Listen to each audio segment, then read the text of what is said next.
Emboozi ya Hajji Ali ne Hajjat Zula ejjudde mu bulugu mungi era wandibanga eriyoko bye batukweka nze naawe bye tutamanye. Wabula amazima go tugazudde.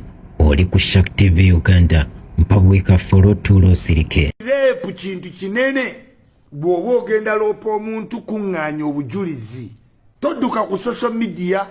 Mu kusooka emikutu gy'emugatta bantu katagikwata omuliro lwa bigambo ebitali biwoomu buli omu bye yayolekeza Hajji Ali nga mukyala we Hajjat Zula amaze omusibako ekigambo kino.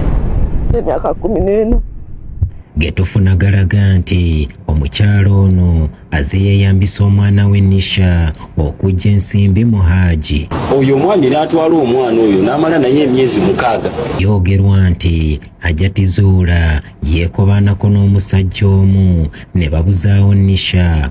Wabula Hajji bwe yamubuuza Hajjat yamwanukula nti omusajja eyawamba Nisha yali yawola Hajjat $600 muza kuno obukadde nga 21 ze yalemererwa okusasula. Ono omukyala n'agamba bbaawe Hajji nti omwana ono awambiddwa oli yampola $600 mala musasula $6 ezo $600 akomyewo omwana.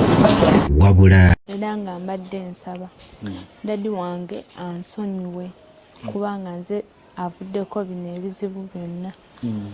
Singa saamulumiriza era singa tebiriiyo afiiriddwa ekitiibwa kye abantu kati bamulaba bubi. Naye dadi nsaba kunsonyiwa kuba bino ebintu byonna bivudde ku nze. Nsaba onsonyiwe siddamu omuntu newankola ki nawaba wakunzita sijja kuddamu kwogera bye sitalinaako bukakafu.